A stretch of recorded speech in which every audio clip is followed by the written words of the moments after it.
got a hit. Welcome back to Grit Gym, guys. Rachel is getting her phone going on Instagram as we speak. Technology. Winning. All right, welcome back to Grit Gym. Today is the Rachael and Adam show where we talk about something weird in terms of your relationship. And it's also that you can get clear with your partner so that you guys can get on the same page in terms of your health. If you're not where you want to be in the health category, if your muscles aren't where they want to be, if your fat composition isn't where you want to be, if your nutrition isn't where you want to be, your recovery, if you're feeling sluggish, then you have an information problem. You're operating with the wrong information. So that's what we do. We try to clear that up on this show, and Rachael comes on with me. And today we're talking about male-female polarity and where we are in the world. And I think Rachael is fairly uncomfortable talking about this, and I'm not super comfortable talking about this just because it can get politicized so quick. And nothing that we really talk about on the show is about politics. It's until I start going on about it's more of a discussion about it's trying like to open our minds up to new perspectives. It's about new perspectives, right? Is that what you were gonna say? Because I totally just took over you from like an assertive masculine asshole. Yeah, nothing that we say here is a definite view of how we see things. It's just we're throwing things out there so we can kind of get a better understanding. Yeah, and of each other and what you guys might think too, if you have comments. And today, Rachael is taking the role of the chauvinist, and I'm taking the role of the feminist. I am? No, I'm kidding.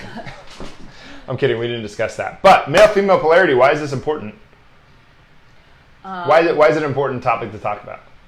Well, especially today, it's something, I don't know, I believe in the last 5 years especially has come up over and over and over and over again. Like every single day there's something about it in the news. But it's something that in a negative way. What do you mean? Like the male-female polarity. Well, let's get clear on what this really is. We're talking about the polar opposite ends.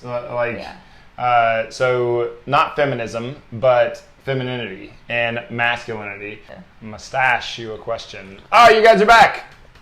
All right, so what were we on? Oh, polarity. So the male-female polarity is like where attraction is. It's where you get clear about who's doing what. And I think it's really it's really easy to slip into this idea that equal means same. That's what I keep on hearing. And I think that should be our first topic. Equal does not mean same. Same does not mean equal. Those are two different things. I could have 100 pennies and Rachael has 4 quarters. We both have an equal amount, but it's not the same. No, I'd rather with the quarters. Than look around a bunch of pennies. Yeah. Yeah, that'd be kind of difficult. Yeah. But let's get into the whole equality thing. Do you we've talked about this quite a bit. Yeah. Your perspective. We have. On equality, I mean, I just feel like if you're doing the same job as someone else, you should be given the same advantages as that person. You mean I don't think advantages or opportunities? Opportunities, advantages, whatever. Depending on I don't think those are the same thing though. What? I think you should get clear on what you're talking. Opportunity. Whether you're saying opportunity or advantage. I think those are two different things. Because in the workplace setting is what I'm talking about. If somebody has an advantage over you, and let's say LeBron James is quite a bit taller than me, right? Yep. So and he's faster than me and he jumps higher than me, yep. So he can be able to do a skill that I would not be able to complete as well as him. So he makes more. But if you did just as well as he did, yeah. Then that's what I'm saying. Right. So, I don't know. This is a little bit of the political side, but in a workplace setting, this is the funny thing. I don't think that's politics.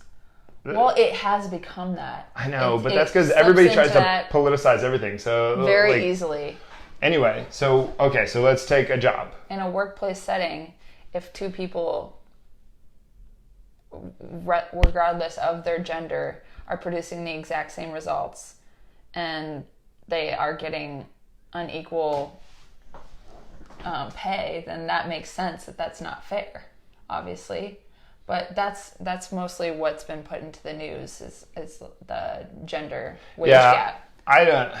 I remain the ultimate skeptic on most of this kind of stuff. I do not believe that there is this huge pay gap that everybody tries to say. Like, I get it on paper, maybe it looks like that, but I think it's just short-sighted to think on this one, only taking this one variable, thank you, and saying, no, it's just the gender thing. Well, let's go further and say, well, what kind of jobs are we talking about? What's the danger in each job? Like, let's get down to the nitty-gritty details about this. Like, is the devil in the details on this scenario? The workplace, this is a very new thing, I think, for males and females to work in the same environment.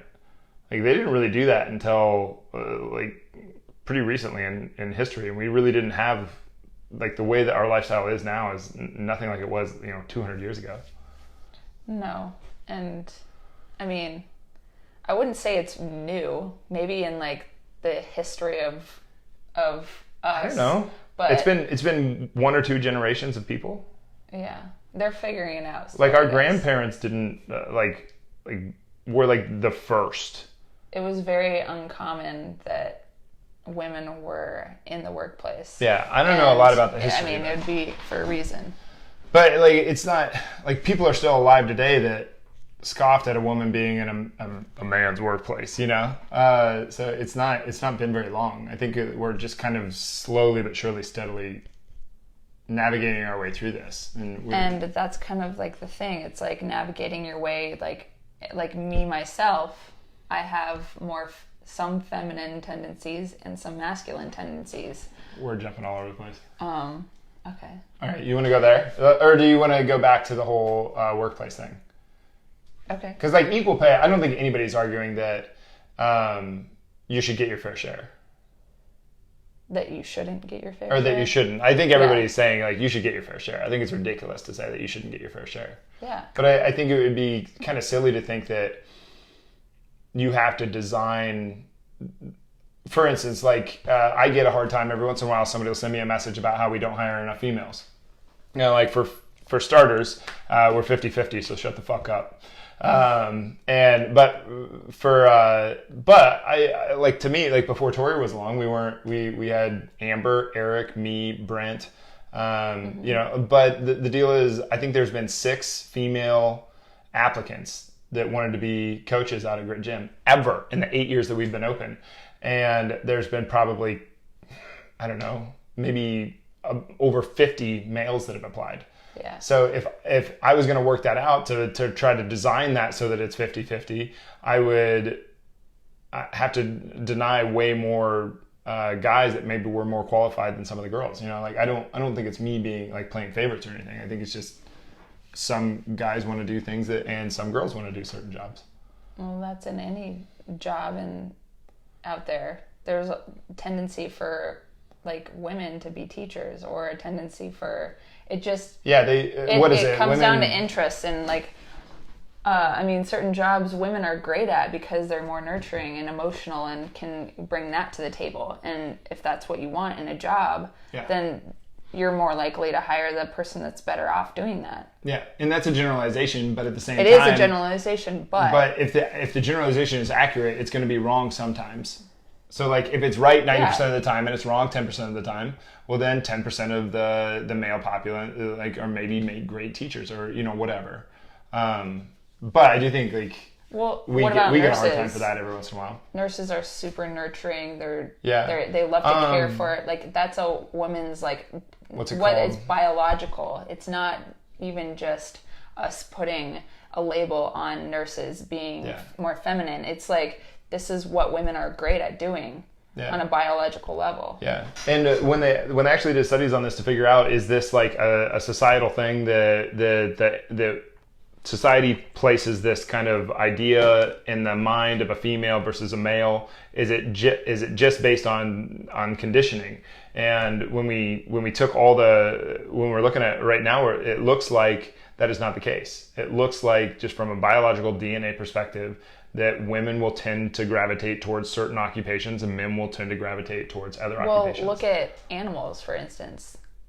The woman or the female has birth and takes care of the kids, takes care of the litter or whatever it is.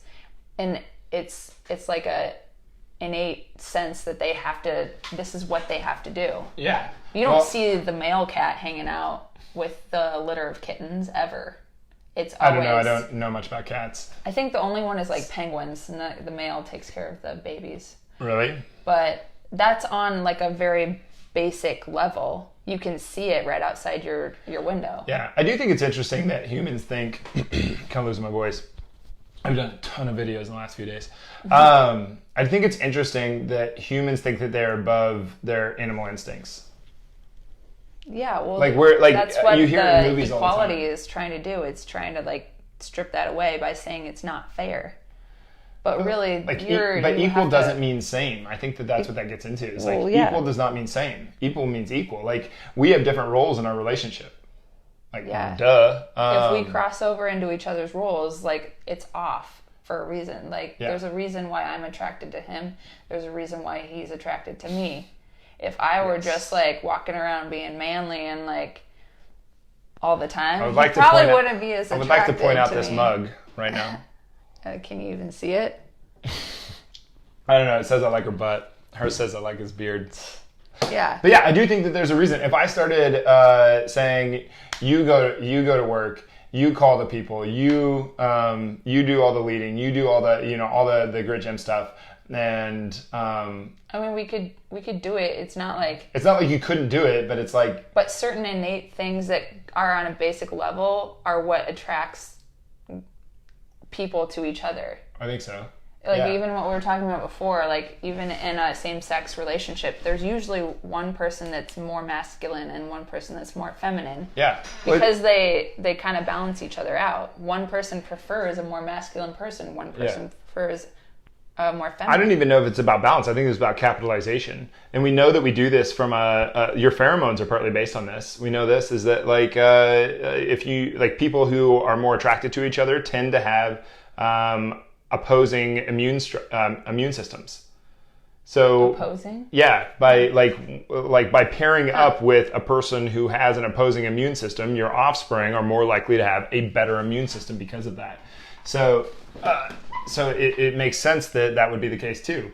I've done a ton of different relationship lectures, and one of the guys that got up and talked was like saying you should pick out somebody who has the opposite skill levels as you. You know, if you are an assertive left brain person that is just super go hard, you should probably try to seek out somebody who is a more right-brained, nurturing type. It's me. Which is Rachael, because you're gonna the things that I'm great at, Rachael sucks at. I mean, just sucks. I'm like the things that I'm so good at, but the stuff that she is just amazing at, I am abysmal. So awful. Anyway. Do you remember? So I don't think it's about balance. I think it's about capitalizing on each other's strengths. When we went to Tony Robbins, what he said, I think it was like one of the first things he said was, I wrote it down. What makes a relationship work are the things in common, and then what makes a relationship passionate are the differences. I can see that. Commonality sustain, right? If you don't have things in common, what would be the point of... Well, yeah. I mean, you wouldn't have a reason to talk to each other. Yeah. So, but what makes us different keeps passion. I mean, if we didn't have anything in common and we were exactly... we just had a bunch of similarities, then there wouldn't really be anything... The tug of war of relationship is kind of what keeps it going. That's my joke with intellectuals. Intellectuals only hang around with people who agree with them, and so they do like this circle jerk and back patting sessions where they're like, look how intellectual and smart we are, but really they just sat around and scratch each other's backs, right? And they're just like, look how smart we are, but you agreed with each other. Like, it doesn't make you smart to sit around with people that you agree with. It makes you what a waste of time to sit around with people that you agree with about everything. You never learn anything new. You never have your ideas challenged. You never learn a new perspective. You know, it's true. Yeah, I make fun of them for that. But let's go into real quick. Let's hit anti-femininity versus anti-masculinity, and then let's go into gender roles from the standpoint of skills that maybe a male would have that a female or that females are more prone to have and males are more prone to have. I needed to pick my words. Okay. So one of the things that like I have a problem with a little bit with the whole polarity thing is that the males, certain males do this thing where they're anti-feminism. And it's like, that's not masculinity to me. And the feminism thing has turned, like, some people that consider themselves feminists are really just anti-masculine. Or anti-masculinity, and neither of those seem like anti-masculinity is not feminism to me, and anti-feminism is not masculinity to me. I think it's really silly. But what are your thoughts? I'm really springing that one on her. They're trying to squash the other one. Yeah, they're like super feminists that are like I've gotten in this situation before and not even known it until it was too late, and then I was like, Jesus, what the fuck did I do to you? And they're just mad at me for nothing, and I'm like, I thought we were having a conversation, then all of a sudden, no, like before there isn't even an ability to have a conversation, and then like the whole screaming in my face, and you're just a dumb jock, you have no clue what you're talking about. I'm like, I didn't even say anything yet, so I don't know how you could know that I don't know anything that I'm talking about, and regardless, yeah, you're being ridiculous. Or the opposite side of that, where it's like, oh, she's just a fat feminist. Doesn't know what she's talking about. Well, that's kind of the problem, though, too. Like, thanks for being here, guys. Oh, there we are. Say that again. They missed it. So the problem with even addressing the issue is if one person gets emotional about it, it kind of shuts the conversation down. No, like nobody's getting a new perspective in that point if you're choosing to take offense to what that person is saying. Yep. It's kind of hard to have a discussion when somebody's... it is an emotional topic if, like, words are being... If, for some people that are used to that, like, if you're hanging out with a bunch of feminists, and then you go out into the real world, and then all of a sudden you have conversations with people that are not just sitting there talking about feminism, you have the ability to open your mind up to a different perspective. You mean when you step outside of the circle jerk? When you step outside and then all of a sudden you're just like, no, that's wrong, like I'm emotional, I'm taking this offensively, and like it doesn't work like that. I don't think it does either. To shut down like an entire part of your personality. There's no growth there. There's no learning there. There's no discussion. It's just you're wrong, I'm right, or vice versa. And it's like, I don't, like what? I didn't know that there had to be a right or wrong here. Mm-mm. Like why? Like I thought we could just have a discussion. Like you can disagree with me and not scream you're wrong. Exactly. I mean, you should be able to. I hope. Ian and I were talking the other night. It was really loud in there, so it was kind of hard to have a conversation. But he just like at some point he stopped and he goes, "Dude, like this is so nice to have a conversation with somebody who thinks like this, that like will weigh out through the whole scenario." But so what are the? Do you want to go to what are the tendencies for each? Yeah, I think so. Well, just from our perspective, I'm not saying like I don't have a degree in psychology or anything. But even if you did have a degree in psychology, I don't think it makes you. But I've been through a lot of like how to be a man conferences and what it means to be a man. I think everybody's got a little bit of a different take on it. Yeah. But yeah, I think like from an anthropology perspective, men went to war. Men are dispensable. It's like go out, hunt, kill, and die because we don't need you to survive. Like 50 women and one male could still, the one male could reproduce with all those. Like the species doesn't need the male to survive in large numbers, so the male is dispensable. They're replaceable. Yeah. So from my perspective, a man's job is to go to war, is to go to work. A man's job is to produce and to provide. And by provide, I mean he's supposed to provide food, water. That slowly but surely has turned into money. In most of all, he's supposed to provide safety. I think guys that can't provide a certain amount of safety, if the feminine counterpart doesn't feel safe in their presence, then I think that they're screwed up. Yeah, I think it's a little bit your duty. Like I know that I feel like just an innate sort of like in my DNA, like deep. Like I think it's just there. And I don't think that that's necessarily like something that I'm going to like override. It's like trying to override your sexual orientation. I think it's a like silly thing to try to do. Men are typically more assertive and are a little bit easier to aggression. I think one of our duties is to like roughhouse, like from a fatherly perspective. I think one of your duties is to like roughhouse with your kids so that your kids can learn the difference between like where the line of like violence becomes. So how are these like expectations as a man turned into negatives? I don't even know if they're expectations, but I do think that there's some of them there. But Like how they turn into negatives? Like they're used against them. Like they're shallow. All they think about is looks. All they think about is sex. All they think about is money or I don't know. non-committal. If your significant other looked like this, you'd be looking too. No, like I don't think non-committal gets into the whole like male-female thing. I think females are just as non-committal as males. I think that's not what I'm saying. I'm saying that it gets placed on men for like, oh, they're cheaters, they're liars, they're like, this is one of those funny things. Like, there's certain things that I think get brought up, like the sexual abuse thing. I almost guarantee you that if we somehow could develop a way to actually like get statistics on how many, I think the statistics are bogus between how many males are sexually abused at a young age. They're far versus less reported. Yes, because I don't think most males will never admit that ever happened, even to themselves. I don't think they will, let alone to somebody else that happened.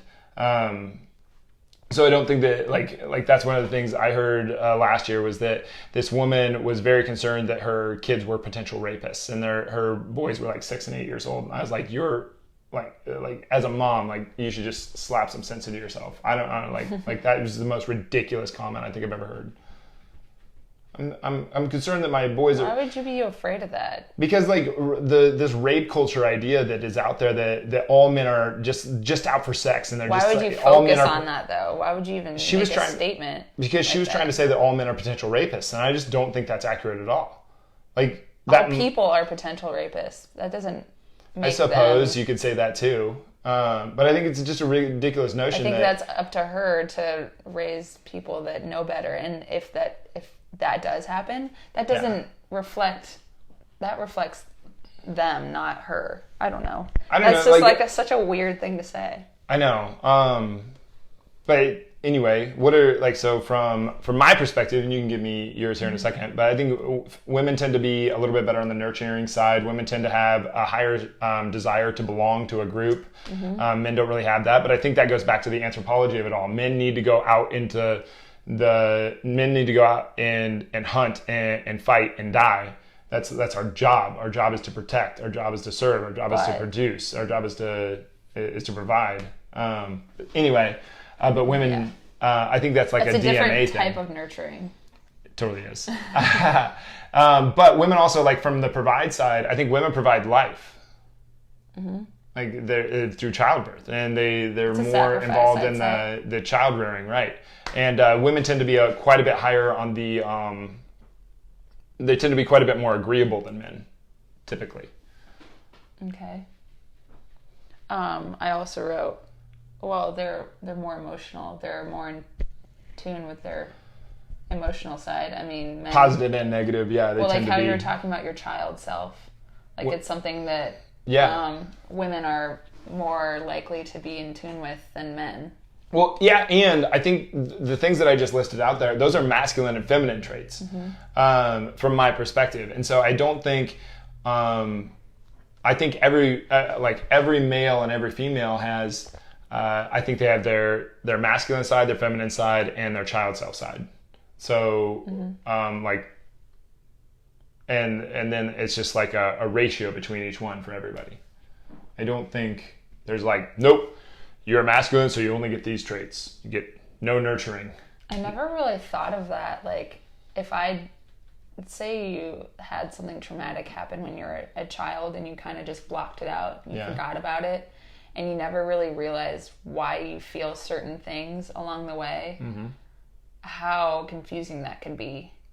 Yeah, I'm sure it is. I'm sure we all have that kind of thing. I think we all have it. That's the Princess and the Pea, right? If it's true that women explore that more than men, it explains a lot about like men and like how they tend to like put things inside and not like understand them. This is where like the masculinity kind of comes into play with me. I don't think and we were talking about this about being vulnerable the other day. I don't think that it's always appropriate for a male to, be vulnerable. Let your feminine side show. Let your inner emotions out. No, there is a time to stand strong and to be tough and to show that you're tough. And to like I say it to the athletes at the gym, and I've said it for a long time. We're going through conditioning, and I know it sucks, and it's like I don't care. Wipe that pain off of your face. And they're like, it's hard. I'm like, I don't care. You put a smile on your face, or you look stoic, but you wipe that pain off of your face. It's just not a time for that. But there is a time. There is a time to be vulnerable. Anyway. You want to go into the masculine, feminine, sure, child self? What are your thoughts? Wait, explain that. Okay. For instance, there's a certain portion of you that is you before you went through puberty, right? This would kind of be like your child self, let's say. And I think there's a lot of hoopla, psychological babble bullshit out there around this whole thing. But I do think you have the you that you were at a young age. There's a reason why I keep that photo of me up there. This was the strongest and most courageous. No, this photo of me right there. I keep that because I remember that day for one, but also I think at that stage where you're really young, you can have a absolute best friend for 15 minutes, and then part ways, never to see each other ever again. But you were so present and you just bonded with them within that 15 minutes, and then you separated. You went through an entire relationship, a lifetime bond that you had with this for just 15 minutes, and then you separated. And then when you're an adult, it's so hard to create that bond between two people. Like Rachel and I have been working on it for years on how to create this connection, this intimate, maybe not sexual, but not sexual, but this intimate sort of thing where this connection, this bond that we can grow and that we can explore together. And I think little kids are so courageous in doing that, and they're so courageous in everything that they do. They just step into everything is completely unknown to them, and they're going to do it anyway. That we don't have anymore. They haven't learned how to be scared yet. They haven't gotten knocked down enough to have any fear towards certain things. Yeah. Like walking up to a kid and be like, "Hey, you want to be my best friend?" It's like, they're like, yeah. Yeah. It's like today, if you did that to somebody, they'd be like, get away from me. As an adult, yeah, I think that adults don't do that. It would be a different understanding. But then, for me, I have this this feminine side where I can be vulnerable, where I can try to be nurturing, even though I'm not very good at it, and I can try to, I don't know, whatever. I'm obviously really in touch with my feminine side, or I can be this masculine side where I get down and I get to work. And I provide and I do the things that I'm supposed to be here for, and I live out my purpose. So there's a time for each one of these. But for you, you have this feminine side. I think you that you do really well. Yeah. And then you have this child side. So when you're childlike, when you're what's the polarity between being feminine and masculine? You know what I mean? I don't think it's as high when you're a little kid. No, I don't think it is at all. I'm not saying it's not there. I'm just saying I don't think it's as a parent. No. But it's kind of funny to think that when little boys are so much more rough and yeah, that's what I mean. It's obviously there. It's obviously there, just not but it's as big in a deal as when you get older. Such an innocent kind of way. Yeah. You can definitely tell the difference. Yeah. But I think that that's interesting that you brought up. I brought up roughhousing, but you bring up wrestling, and so many parents are like, no, we don't do that. We do not wrestle. We do not. And it's just why? This is a very good thing for these kids to do. Roughhousing around, wrestling around, doing all this stuff. Why wouldn't you let your kids do this stuff? This is like a dad getting down and roughhousing with his kids. That's what the kid is learning there is this is how far I can push it before it gets to violence. Yeah. It's not about the violence. It's about, I don't know. Why do you roll around and wrestle? Why do you roll? I think it's just kind of fun. I think it's I think you're learning where the boundary is. You're not trying to hurt the other person. Yeah, it's a game. I do think little boys right now, in the way that the world is right now, and we have to look at this because obviously propaganda works. So this idea that all masculinity is bad and all femininity is great, well, now we've gotten so whacked out of the like we've got the polarity has just gone so far off. Like I'm not saying that men shouldn't explore a certain amount of their femininity, because if they don't, then they're just really insecure piles of mud. You could walk up to them and be like, "Oh yeah, well you're gay," and they'll start crying or get really mad at you. You know? Yeah. And it's like really, if a guy had explored all this part more of himself, he would just laugh. He'd just laugh at it. So is it possible to be masculine and feminine in the same instance? Sure. I mean, I think at any moment in time, maybe you're 80%, like maybe right now, maybe I'm 80% masculine, 10% feminine, and 10% child self. And maybe I'm growing my child self and, whatever. And maybe you're 80% feminine, 10% masculine, 10% child self. It changes I don't throughout know. the day, obviously. It's just... Depends on what you're doing at the time. Yeah, I don't think that there's these hard rules around all this stuff. No. But I do think that young boys are starving for this expression of who they are. And we're squelching it. And I think that that's really too bad. They're being told to squelch it. Yeah, I mean, and you're kind of seeing it, what is it? 78% of all suicides are, men and women attempt suicide at about the same rate.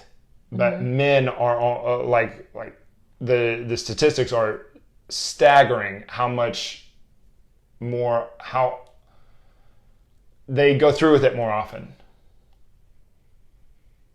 Okay. Women dabble, men just go ahead and knock it off. Oh, they commit to it. Yeah. Okay. There's something weird going on there, but men are just really likely to. I think for the most part, men are just really lost, and nobody's really giving a very good guiding light. And the ones that are giving a guiding light are more feminine in nature. And I don't think that that's the answer. I think that I disagree completely. I think exploring your masculine side and expressing that in a positive way is a very, very good thing. I think squelching it down and being healthy. like, no, you should be more vulnerable. Yes, of course. But you should also start to own that you are a man. Yeah. So the inside reflects the outside? Yeah, and vice versa. Yeah. Yeah. I think that's really important. Yeah, just like the internal and external focus that you do with yourself. What else you got? What else do I have? I have attraction and clarity. So who does what? Gender attraction? Attraction, yeah. If a male starts to act more like a female, he will be less attractive to the feminine. Yeah. And if a female starts to act more like the masculine, then she'll be less attractive to the male. That sort of the polarity there. So I don't think that it's about becoming the other. I think this whole we need to mesh and weave and melt together and be the same. It's I know that's bullshit. We need to go to two polar opposite ends and play Red Rover and then take the girl home. Yeah. I just think it's really silly to think that it's this super clear it's confusing. Let's mix each other together.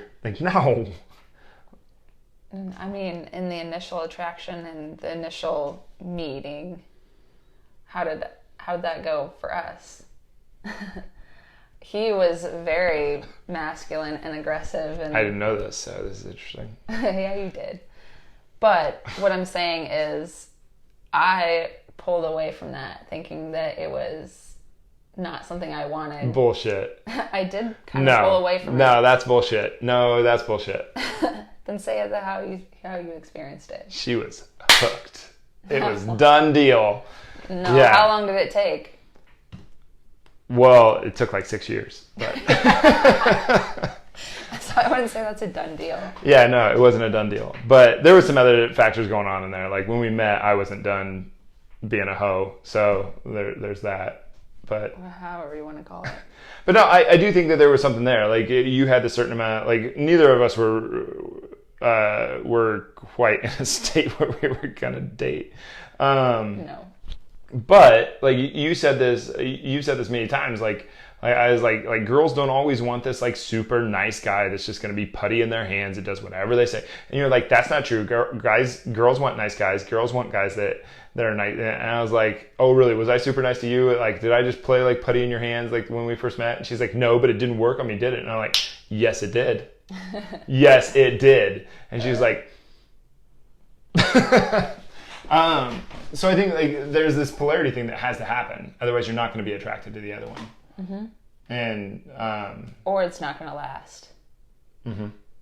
Like you might have some common similarities, but if you're acting the same way over a long period of time, it's not going to last. This is something that's like relationship attraction is something that is just extremely complicated. It's a very, very complicated subject that you can go really, really deep in. I think this is just brushing the surface of it, like just initial attraction, because there's so much more to this thing. For instance, one of the things that the first time I got a relationship coach where I met with them, and it was just him and I, and we would go over stuff. He told me, if you meet somebody that you dig, walk away. And I was like, what? And he was like, if you meet somebody that you're jiving with, that you're having fun with, that it's like interesting conversation, and he was like, walk away. And I was like, why? And he's like, because that will be the same girl that you've always dated. And I was like, so? And he's like, do you want the same girl? Like all the girls you've ever dated, they're basically amoebas. They're just the same, different shapes and sizes, but there's the same girl, right? And I was like, yeah. He's like, you want another one of those? I was like, no. He's like, well, that's what you're going to find. And he's like, if you meet somebody that you don't jive with, comfort zone. Yeah, if you meet somebody that you don't jive with, stick around. Maybe you get a friend. That's what he said. Stick around. Maybe you get a friend. And I was like, fine. So I had to do a lot of that. Like I'd meet a girl and I'd like, great conversation, all this stuff, like just like, and I'd just be like, okay, well, see you around. And I'd leave. And I'm sure she was sitting there like, what the fuck? And, but that's how it would go. So attraction gets into some much deeper stuff. Maybe that's for another show. It is for another show. I'm completely losing my voice. But what do you think of the polarity thing? I kind of just hacked the last 10 minutes of the show. I don't know. I mean, the polarity, I think it's a more important than we are giving it credit to. We're trying to push away from it, but I think we just need to be open to it and not trying to squish the other. Like the polarity, it's an important part of what makes us human beings. Like if we go back to the beginning of time, there was a huge polarity because you mean the beginning of humans? Yeah, we were. Yeah, you look at animal species. There's a polarity. Yeah, we were good at women were good at certain things, so they took on those roles. Men were good at those things, so they took on those roles. Yeah, it wasn't about like making the other person emotional or taking offense to it. It's just like we have to survive. It was a basic survival thing, and now it's not about survival. It's becoming more of just. I think it's a distraction from actually being present and being able to be ourselves and live life. Like, it shouldn't be based on who am I going to offend by saying or doing certain things that are more masculine or feminine. Yeah. I don't know. I think I know what you're saying there. It's like the polarity is good, and to ostracize and to judge one and judge somebody for being masculine is really silly, and to judge someone for being feminine is really silly. Yeah, I think it's being turned into something negative when it was meant to be positive. Well, yeah, in some way, the reason that we are here is because we're the descendants of somebody that survived long enough to reproduce. Mm-hmm. So we have their traits. We're the lucky ones. So for some reason, our traits have got us to this point. So there's something, like, we're the best of the best so far. These are the best of the best traits so far. Whether we want to admit that or not. Yeah. But yeah, I don't think that we're above natural, like just animalistic instincts, because we are animals. I think that's the funniest thing in the world. We can't behave like animals. You are an animal. You just are, like we all are. Mm-hmm. We can't get away from it. Rawr. All right, that's male-female polarity. We didn't go into anything about Move Strong Games or anything like that. Move Strong Games this Saturday. Hopefully everybody makes it out there. If you're not registered, you can go up. There's a link around here on somewhere where you can register, or you can go to gritgym.com/games and you can register there. Can't you also register the day of? You can also just show up. You can just show up at 8 a.m. on Saturday morning. We're going to have a scale there. The scale is important for the weight that you're going to use in certain activities.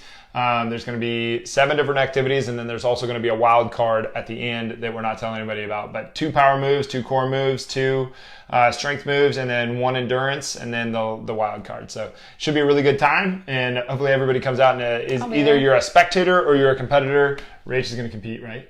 No, I'm a volunteer. Oh yeah, you're going to be an administrator, right?